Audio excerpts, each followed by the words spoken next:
Hi, this is Abdulaziz Khan with one more video for you. Basically, this video is regarding when a friend of mine he sent me one email and he says that he has some equipment file that he's not able to import. So I asked him, okay, send me the file, let me check it. He sent me this zipped file of NEC equipment. So when I unzipped it and I try to look through the files, for example, if you see, this has a lot of different type of files, I mean from 4 PSK to 2048 QAM. It seems that it has a good number of files in it, but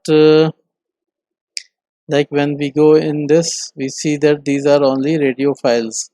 Let me take you to the properties of any of these files.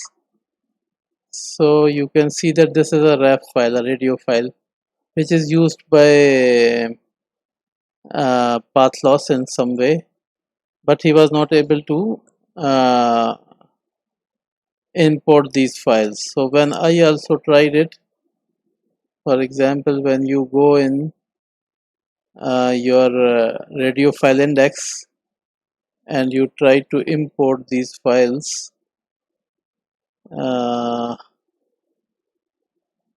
so you will not be able to import these files. Currently, I have already imported these files, so it will not tell anything good or bad, but generally in this when you have a RAF file, it is normally not imported. You cannot import these files. So I asked him that how you are using these files. So he says that I am using the Android software, and then I opened the path loss help about these data files. So here, if you read this part, radio data files, it tells us that path loss version 5 program uses a proprietary ASCII radio data file format, but it's saying that this data file format you needed to convert it through AND-RAD, and from ASCII you need to convert into binary for path loss programs. So path loss uses both types. I mean, it uses ASCII files as well, and it uses the binary file as well.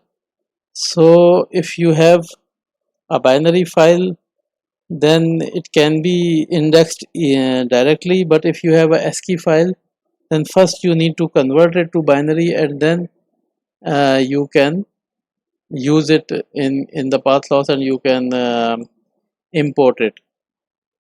So how we can import it? So for that you need to open the AND-RAD software. So for example, this in this software, let me open this file. So as you see, when we open this RAF file, then path loss is able to open this file, and it can show you everything which this RAF file has. And if you see here, there's a convert button. I mean, through this tab, you can go into convert. Now when you go to convert, either you can convert a version 4 file to version 5 file, or you can convert a simple RAF file to binary.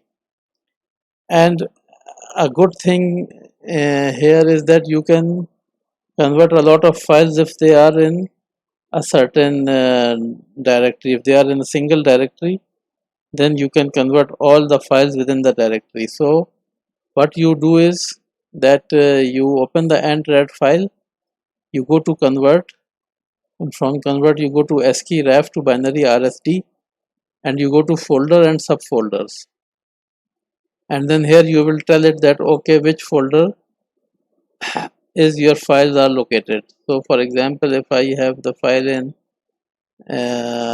any folder, for example, from here I tell it that okay, this is my folder which has all the files, and when I will said OK, then this will get all the RAF files from these subfolders, and this will convert all the RAF file to RST files. Like for example, I can show you here.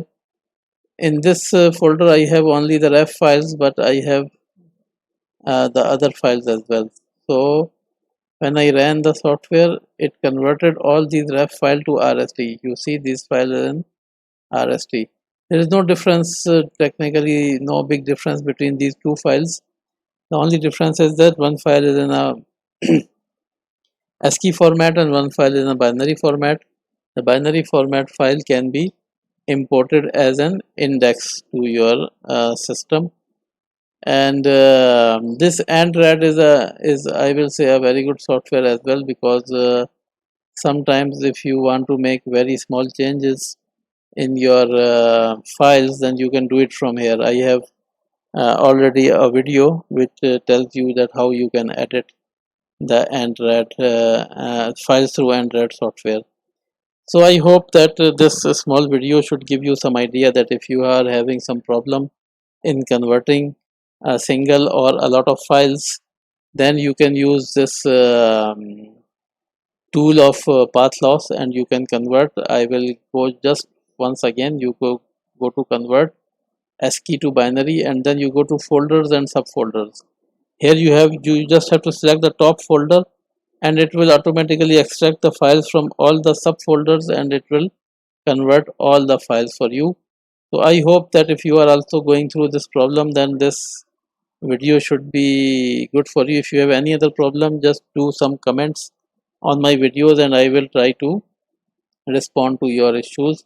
So see you soon. Goodbye.